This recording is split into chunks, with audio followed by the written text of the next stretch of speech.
हरे कृष्णा। गर्ग संहिता के आज के इस क्रम में आप सबको अत्यंत गुहतम रहस्यमयी रहस्यों का उजागर करने वाला हूं। भगवान श्री कृष्ण दयालु हैं, वे कृपामय हैं, करुणा के सागर हैं।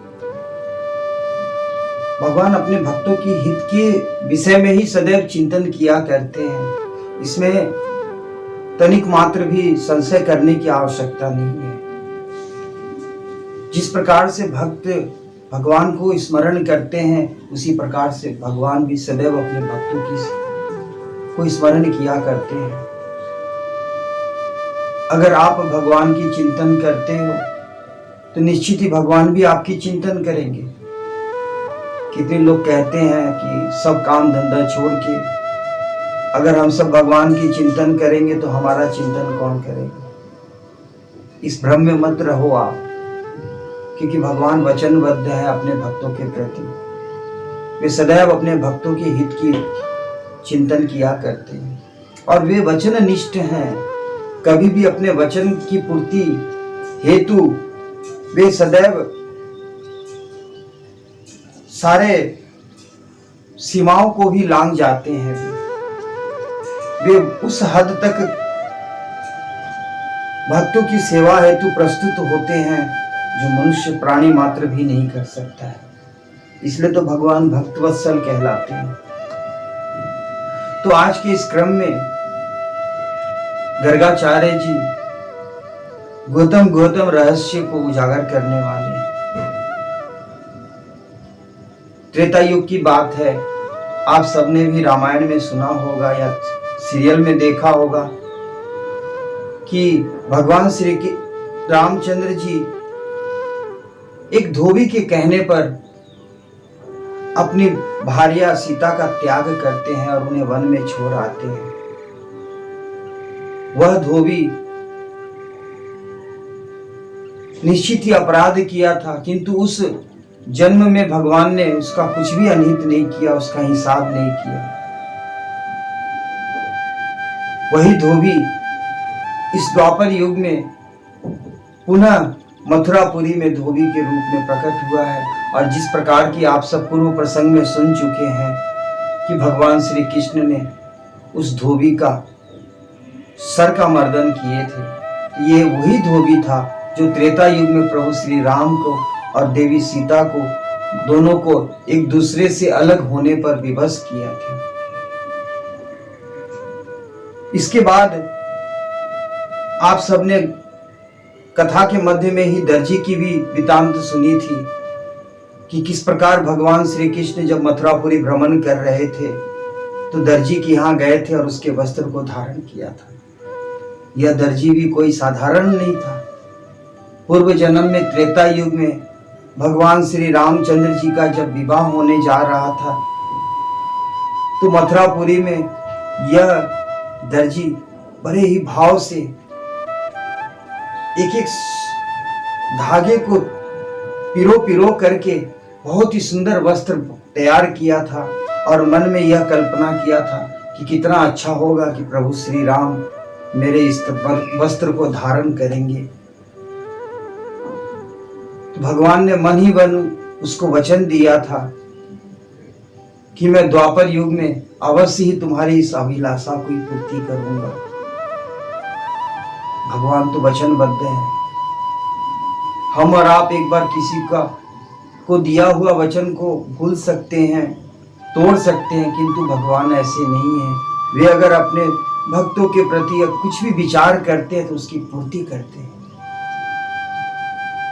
तो भगवान ने अपने वचन की पूर्ति करते हुए इस द्वापर युग में उस दर्जी के घर, जैसे कि पूर्व प्रसंग में सुने थे, मैंने विस्तार पूर्वक आप सबको बताया था कि किस प्रकार से भगवान बलराम जी के साथ में इस दर्जी के घर जाते हैं और दर्जी की इस वस्त्र रूपी उपहार को स्वीकार करते हैं और धारण करते हैं।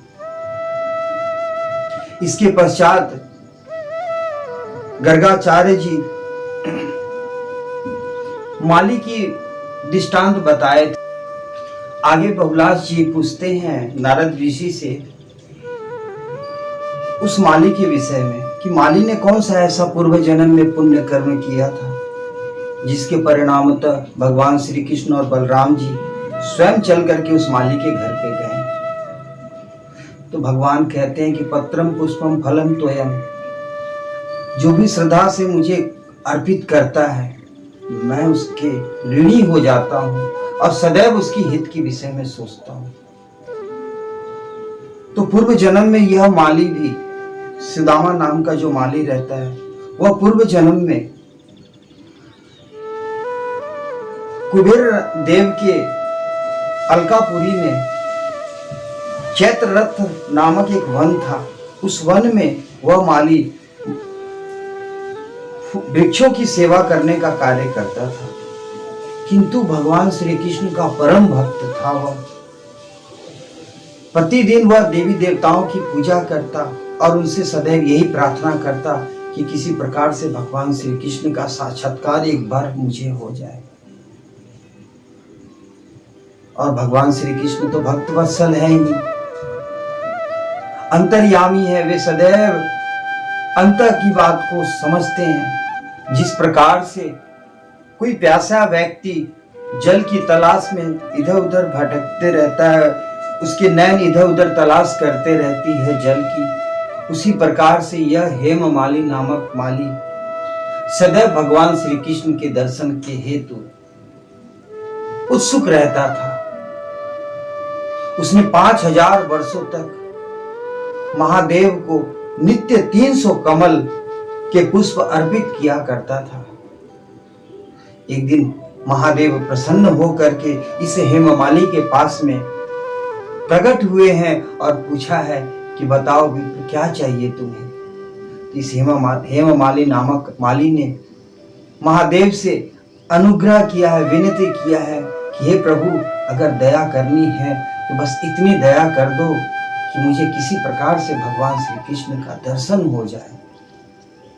तो भगवान श्री कृष्ण शंकर जी महादेव का दिया हुआ वचन का पूर्ति करने हेतु ही द्वापर युग में उसी माली के घर में, जिसका नाम सुदामा रहता है, सुदामा माली, उसके घर पर जाते हैं और अपने वचन का पूर्ति करते हैं। तो भगवान सदैव भक्त वत्सल हैं, वे भक्तों की सदैव हित के विषय में सोचते हैं, उसकी कैसी कल्याण, हमारे भक्त का कैसे हित हो, सदैव यही चिंतन किया करते हैं।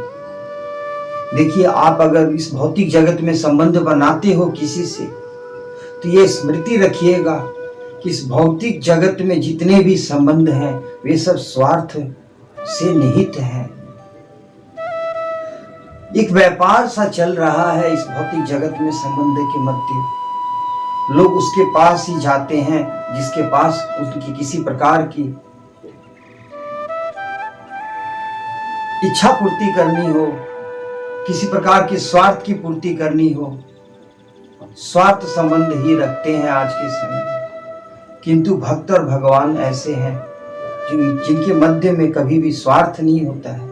एक भक्त सदैव बिना स्वार्थ का भगवान की सेवा किया करता है, क्योंकि उसे सदैव स्मृति रहती है भगवान श्री कृष्ण की वाणी कि सर्वधर्म परित्याज मामेकम शरणम भज। तो आप जो भी कर्म करते हो वो सब भगवान श्री कृष्ण के हेतु करें, तब तो भगवत प्राप्ति हो सकती है आपकी। अगर अन्यथा अगर अपने हेतु कार्य करोगे आप, तो पुनः इसी भौतिक जगत में आप पुनः जन्म लोगे और इसी में लिप्त रहोगे, इसी बंधन में बंधे रहोगे। बहुत ही कठिनाई से यह मनुष्य देह मिला है। सदैव मन में यह इच्छा रखो कि किस युक्ति द्वारा हमें भगवत की प्राप्ति हो सकती है। आगे बहुलाश जी नारद ऋषि से उस कुबरी के बारे में पूछते हैं कि इस कुबरी ने ऐसा कौन सा पूर्व जन्म में पुण्य कर्म किया था जिसके फलतः उसे इस जीवन में भगवान श्री कृष्ण के साथ रहने का सानिध्य प्राप्त हुआ। तो नारद ऋषि कहते हैं कि पूर्व जन्म की बात में है, त्रेता युग में हजारों कामदेवों को पीछे छोड़ने वाले रूप सौंदर्य धारण किए हुए प्रभु श्री राम जब देवी सीता के साथ में पंचवटी में रुके हुए थे, उसी समय रावण की बहन सुपर्णखा भगवान श्री रामचंद्र की सुंदर मनमोहक छवि को देख करके आकर्षित हो जाती है और उनको पति के रूप में पाने की प्राप्ति करने की प्रार्थना करती है। किंतु भगवान श्री राम तो एक पत्नी का व्रत धारण किए हुए थे और उनका नाम ही है मर्यादा पुरुषोत्तम, तो उन्होंने कभी भी मनुष्य की मर्यादा को नहीं लंघन किया था। तो प्रभु श्री राम की आकांक्षा को समझते हुए अपने और प्रभु श्री राम के मध्य में सीता को कांटा समझते हुए वे वह सुपर्णखा जब देवी सीता को काटने के लिए दौड़ी है, उस समय में प्रभु श्री राम की आज्ञा के अनुसार उनके भाई लक्ष्मण जी ने सुपर्णखा की नाक और कान काट दिए। यह सुपर्णखा वहां से विवश हो अपने भाई रावण के पास लंका पहुंचती है और उसे राम के खिलाफ, राम के विरुद्ध उकसाने के पश्चात स्वयं पुष्कर क्षेत्र में चले जाती है और जा करके 10,000 वर्ष तक कठिन तपस्या करती है भगवान श्री महादेव का। फलतः भगवान महादेव प्रसन्न होते हैं और उस सुपर्णखा से पूछते हैं कि बोलो देवी क्या चाहिए तुम्हें। यह सुपर्णखा प्रभु श्री राम को अपने पति के रूप में पाने की प्राप्ति करने की यथोचित अपनी मनोकामना भगवान शिव के समक्ष रखती है। महादेव कहते हैं कि तुम्हारी अभिलाषा अवश्य पूर्ति होगी, किंतु तुम्हें कुछ काल तक इंतजार करना होगा और द्वापर के अंत में जब भगवान श्री कृष्ण द्वापर युग में आएंगे, मथुरा में आएंगे, उस समय में तुम्हारी यह अभिलाषा पूर्ति करेंगे। तो वही सुपर्णखा इस द्वापर युग में कुंवरी बन करके आई है और भगवान श्री कृष्ण अपने त्रेता युग के वचन की पूर्ति की है। तो प्रसंग में आप सबने सुना कि मथुरापुरी में कंस ने भगवान श्री कृष्ण की हत्या हेतु कुबलया पीर नामक हजारों हाथियों के बल लिए हुए हाथी को प्रस्तुत किया था, जिसका वध भगवान श्री कृष्ण के हाथों हुआ और देखते ही देखते उसकी मृत्यु के पर्यंत उसके शरीर से एक दिव्य ज्योति निकली है और वह जाकर के भगवान श्री कृष्ण में समाहित हो गया। तो यहाँ पर बहुलाश जी ने पूछा है नारद ऋषि से कि यह कुबलया पीर ने पूर्व जन्म में कौन सा ऐसा पुण्य कर्म किया था जिसके फलतः उसे भगवान श्री कृष्ण की सानिध्य प्राप्त हुई। तो उनसे नारद ऋषि कहते हैं, पूर्व जीवन के वृतांत बताते हुए नारद ऋषि बहुलाश जी से कहते हैं कि पूर्व जन्म में यह कुबलया पीर बलि के पुत्र के रूप में जन्म लिया था। हजारों हाथियों का बल इसके शरीर में था। एक समय की बात है, बलि पुत्र, इसका नाम मंदगति रहता है, वह तीर्थ यातन चूंकि भक्त रहता है तो तीर्थ यातन हेतु निकलता है अपने राज्य से। रास्ते में तीर्थार्थियों की समूह जाते रहती है, उसमें यह संलग्न हो जाता है। चूंकि अत्यधिक बल रहती है इसके अंदर, तो यह बल के मध्य में चूर रहता है और सबको रौंदते हुए अपने पैर तले हाथ तले ठोकर लगाते हुए और वह आगे बढ़ते रहता है। उसी तीर्थयार्थियों के समूह में त्रित नामक एक मुनिवर रहते हैं। वे उस मंद गति के इस कार्य को देख करके क्रोधित हो जाते हैं और श्रापित करते हुए कहते हैं कि रे मंद गति, तुम्हें अपने हाथी जैसे बल पर अत्यधिक घमंड है तो तुम मेरी बात ध्यान से सुनो। तुम्हें मैं श्रापित करता हूं कि जाओ मृत्यु लोक में और जा करके तुम हाथी की योनि प्राप्ति करो। अब मंद गति जब ऋषिवर के मुख से यह श्राप सुनता है तो अत्यधिक भयभीत हो जाता है और कांपने लग जाता है और क्षमा याचना मांगने लगता है। तो ऋषिवर सदैव, संत जो होते हैं वे सदैव दूसरे के हितकारी होते हैं, उनके अंदर दया करुणा सब होती है।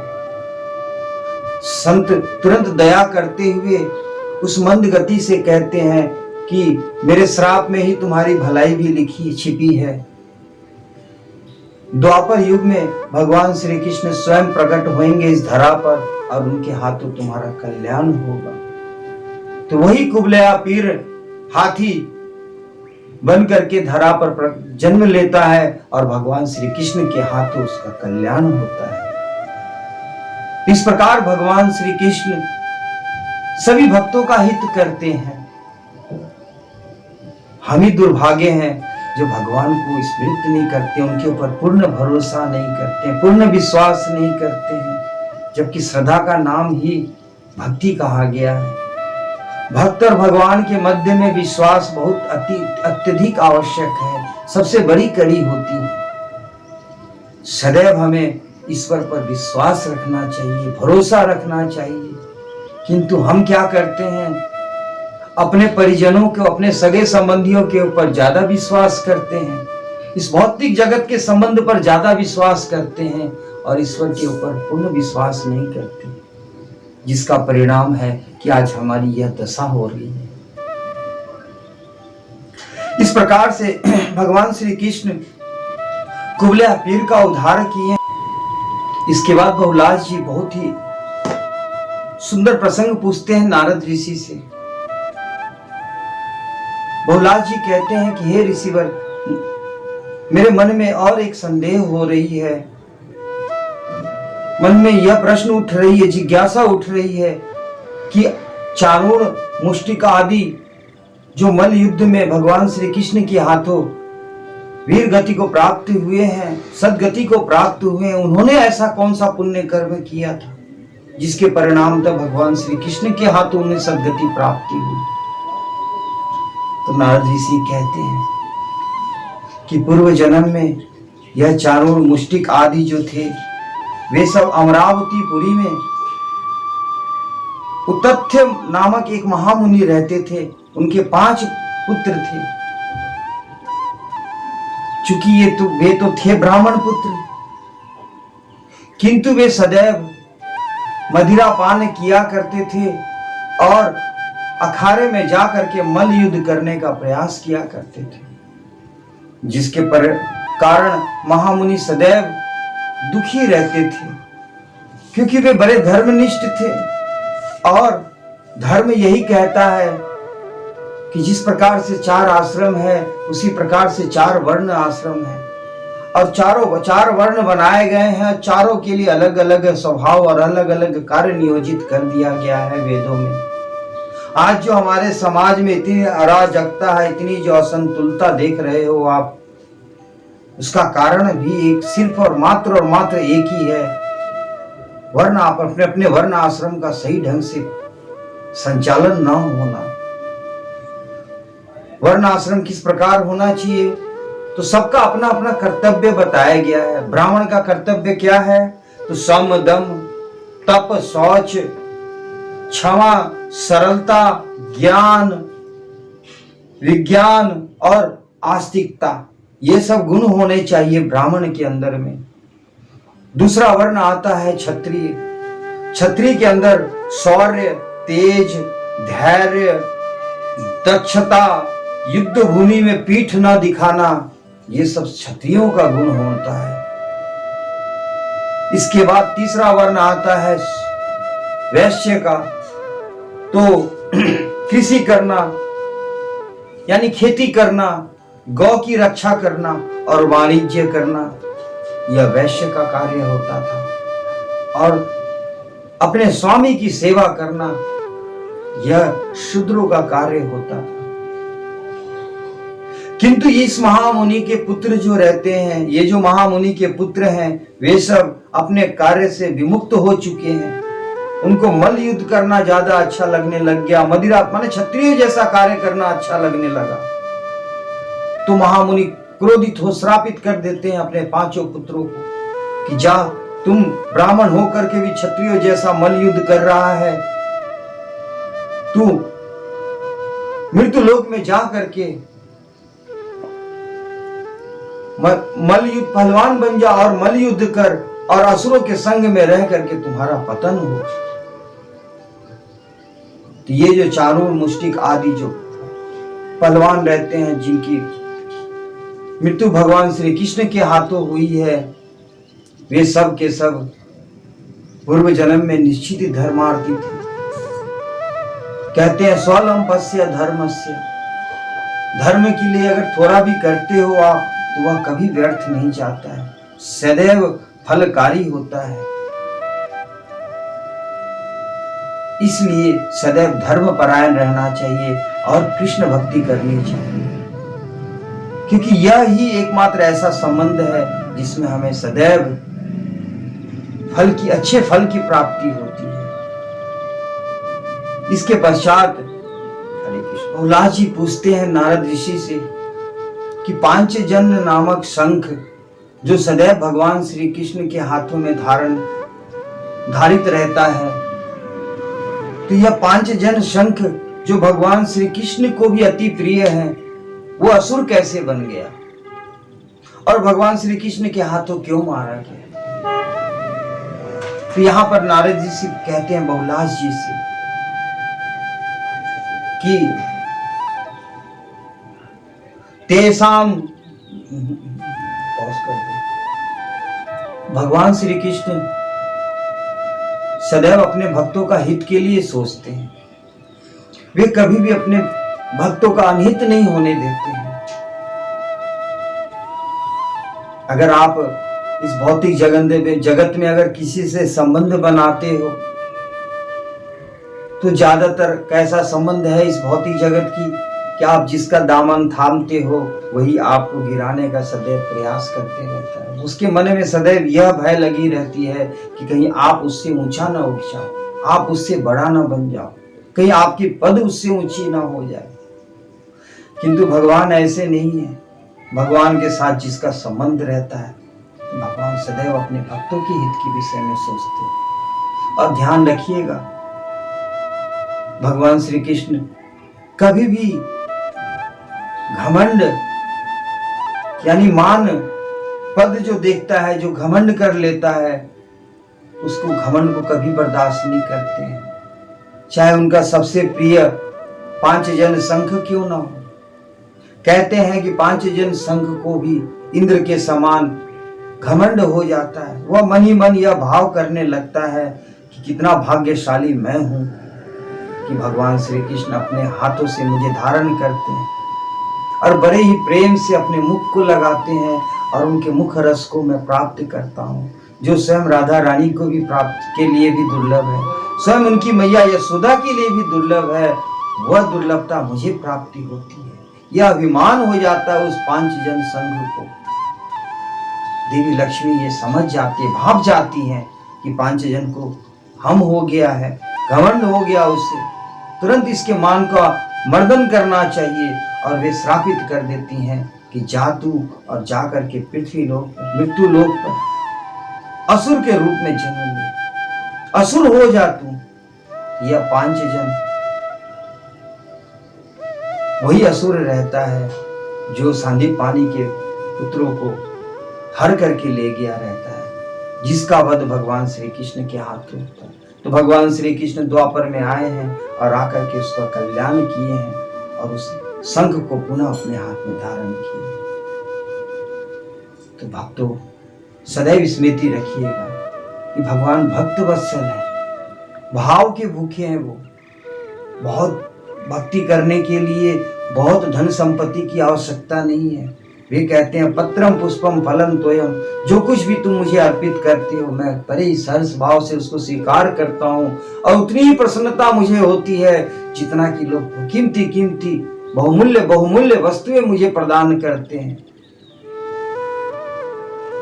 भगवान तो भाव के भूखे हैं। वे कहते हैं कि सरलता से अपना भाव मुझे प्रदान करो, मैं सदैव तुम्हारे बस में रहूंगा। किंतु अगर थोड़ा सा भी हम रखें तो कभी भगवत की प्राप्ति नहीं हो सकती। हरे कृष्ण।